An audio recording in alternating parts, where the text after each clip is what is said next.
For decades, successful projects have involved extensive remote working, yet many managers have pushed back against general remote working. The COVID-19 crisis has forced organisations to find a way of making remote working viable, and in the process has realised that some of these supposedly insurmountable obstacles are not, and found that there are substantial benefits. There are several challenges with remote working too, but the benefits outweigh the challenges if handled appropriately.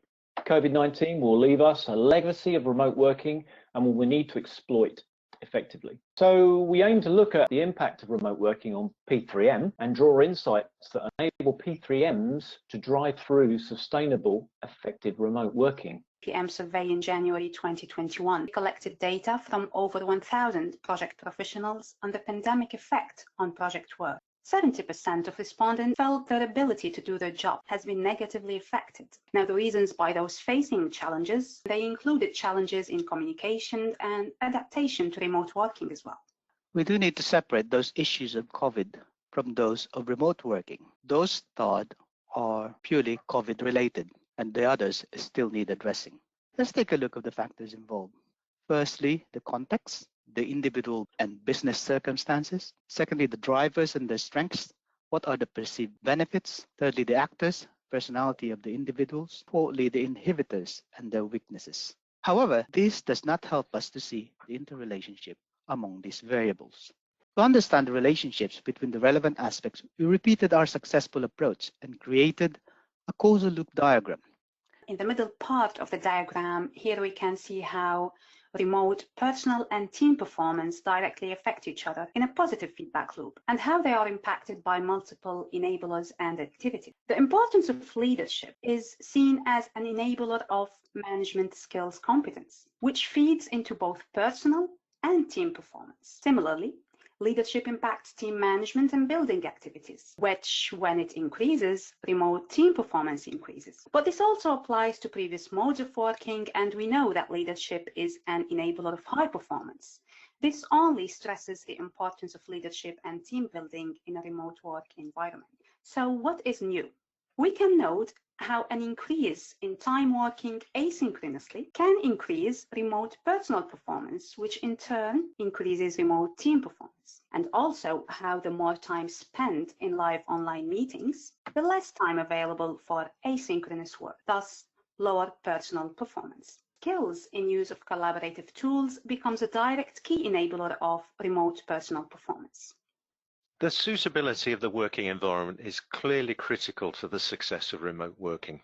A suitable place to work is absolutely vital. There's only so much you can do balancing a laptop on your knee on a bed. Suitable hardware, software, and infrastructure, especially internet speed and reliability. Physical security of sensitive documents is necessary, as is cybersecurity. Last is decent support from your local help desk for dealing with IT problems off-site. We can see how remote working has had an impact on us as human beings. Although this has balanced out or reduced the blue lines going towards our time working in an office environment, it has, however, increased or reinforced some of our other human factor aspects, the positive red lines, which means that we've had to increase our skills in these areas. Firstly, personal drive and self-discipline. Remote working has really emphasized the awareness of having sufficient personal drive and self-discipline to be able to successfully work on your own. There's always the temptation of switching from work to play and vice versa if there is not a physical barrier between the two. Remote working inherently leads to less face-to-face and socializing, and this can be a real problem since the human being is a social animal and requires social contact. We have to make a conscious effort to create opportunities and occasions to actually meet people virtually, which would happen by default in a face-to-face working environment. It's much easier to create a team spirit and build a team relationship when this can be done face-to-face in a suitable team building environment. And finally, personal chemistry. When meeting with people just virtually, we start to lose our personal chemistry and social skills. We will have to develop new skills to become virtual touch human beings. We then started the analysis. We split the individual causal loop diagram loops out so that we could see each of them. We could see them more clearly and try and understand better the dynamics. There's a personal performance, team performance reinforcing loop, and a further 5 loops that involve the time working in the office environment node. And specific management action is needed to measure how effective they are. We then recast the causal loop diagram. So that gives us a view of the structure of the situation. And we then put in the remaining nodes to get the full situation. And 7 of them, about a quarter, are the nodes that are part of the loops that form the dynamics of the system. And they're in yellow and are the nodes we've just been looking at. 14 of them are nodes that have both inputs and outputs, but they're not part of the overall loops, and they're shown in grey. 16 of them have outputs only, they're shown in pink, and they drive the behaviour of the rest of the system, but are not driven by it. The important nodes that form the loops are being driven by a large number of external factors that stand on their own with little or no interaction between them. Performance of remote working is actually critically dependent on both changes in the way of working itself and changes in the way of management of this work. To make the previous loops work effectively, we'll need investment in training, behaviour changes, and also key performance indicator changes. We then focused on the personal and team performance loop. Potential impacts really at all levels, and it's about much more than just IT. Policy in blue, these may not be significantly different from current ones, but they will need to be considered and probably changed. At a management level, leadership and team building in a remote environment, skills in task definition, allocation, progress monitoring, and then integration of what comes back from those tasks will be different. The time in the office may change to be for team building, for meetings and workshops rather than doing task work. That's done asynchronously remotely. Other coordination will be via IT collaboration tools, for example, Microsoft Teams and video calls. And most coordination becomes asynchronous, emails and document sharing. Individuals in yellow will need different mindsets to support their personal drive, their discipline and resilience in a remote environment, and their behavioural skills and emotional intelligence in the context of remote working will be different from physical meetings.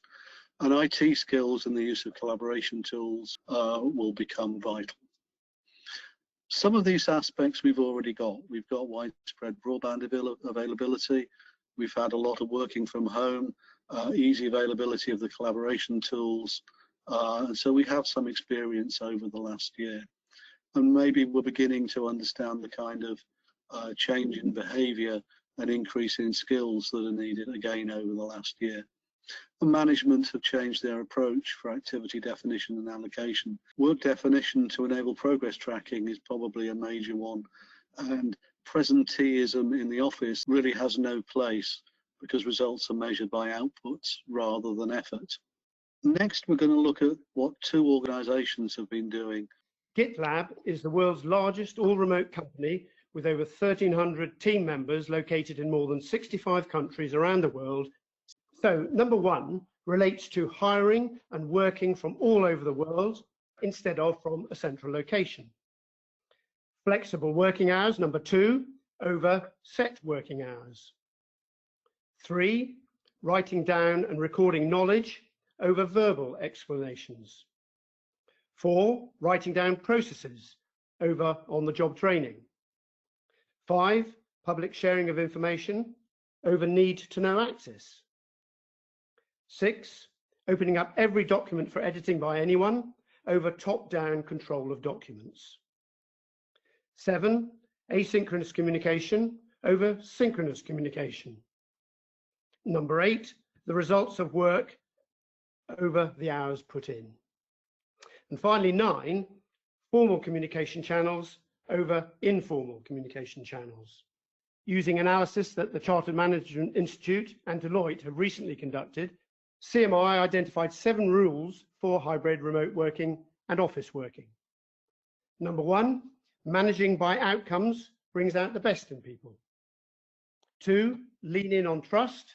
It's the bedrock of hybrid working. 3, work is no longer where you go, it's what you do. 4, focus on workforce planning and middle manager engagement. 5, listen intently, then communicate personally. 6, be constantly attentive to employees' well-being. And finally, 7, you'll have to run meetings differently.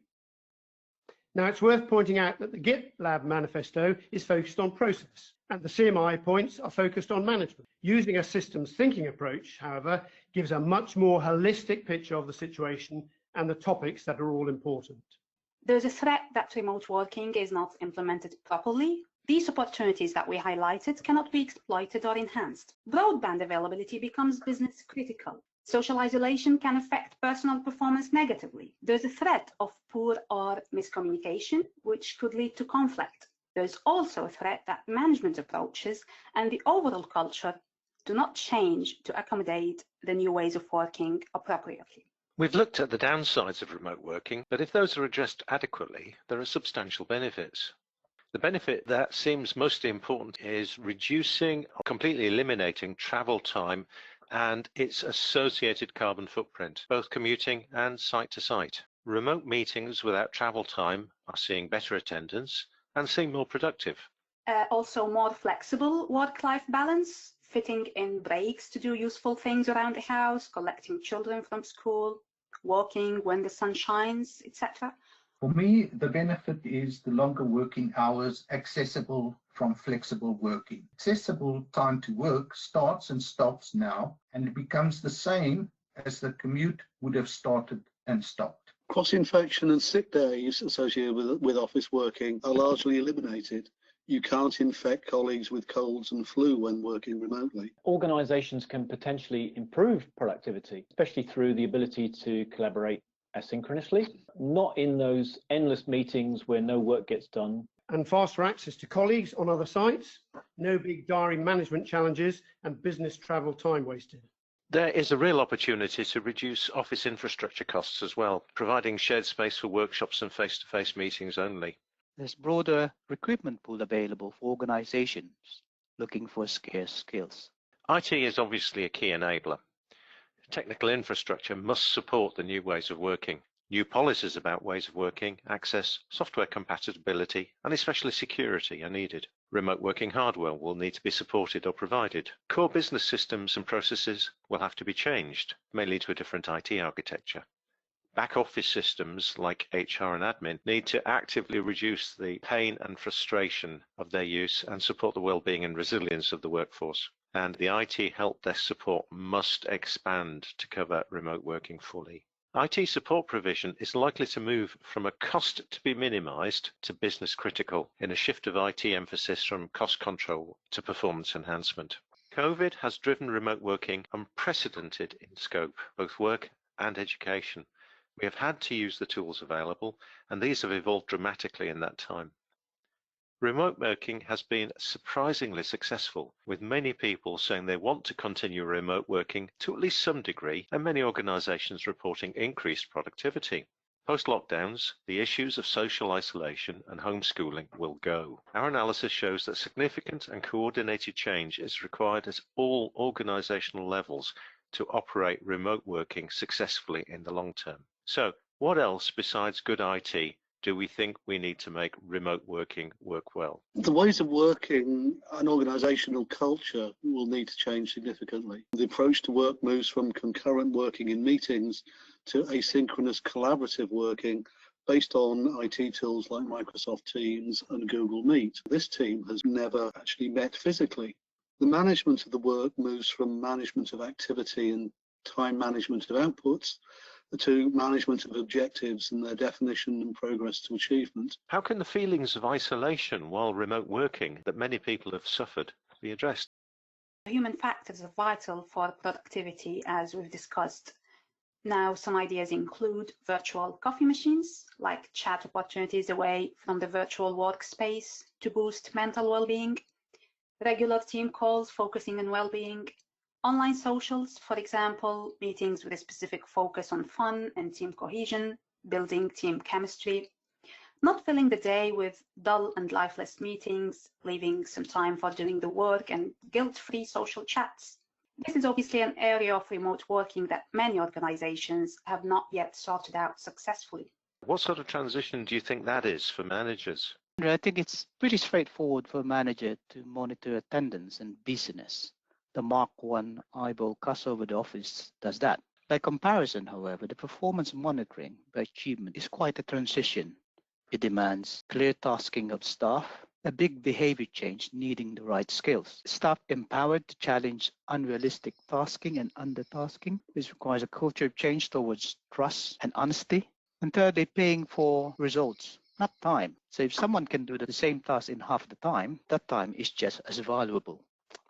We said earlier, it's not all about technology. What changes need to happen and how can that be brought about? We can see that there are many big changes needed at all levels in more traditionally managed organisation, the biggest being culture.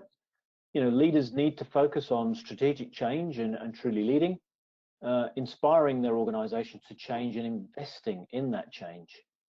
Managers need to be smart taskers, not attendance managers. The workforce needs to be output focused, not clock watchers. There's nothing new in these, but until now, many organisations have survived and even prospered without adopting these principles. Going forward, they will need to, and that means reskilling, training, redeploying to those unable to work in those new ways. One of the hidden challenges we've seen is that many enablers for effective remote working and all the benefits it can deliver are typically outside any performance feedback loop. Things like IT, training, business intelligence, and staff well-being are seen as costs to be minimized. We see here that careful boosting of investment in those areas should more than pay for itself in improved performance. Bringing these enablers into feedback loops empowers the right investment based on directly measured business performance rather than fantasy business cases. Individuals potentially have a better work-life balance at the expense of reduced social interaction with colleagues. Organizations can improve productivity, reduce office infrastructure costs, and increase their talent pool from broader geographical recruitment, but at the expense of potentially reduced team creativity and the need to manage remote teams differently from how they have managed co-located teams in the past. There are significant potential benefits from remote working, but the level of change needed to make remote working sustainable will take time and management commitment. Where that commitment is absent, there will be a return to purely on-site working. However, a hybrid approach is the most likely conclusion for most, so start planning for that now. Systems thinking really helped us explore the diverse factors involved in effective remote working, and more importantly, I think, highlighted the challenges to be overcome to make it a reality.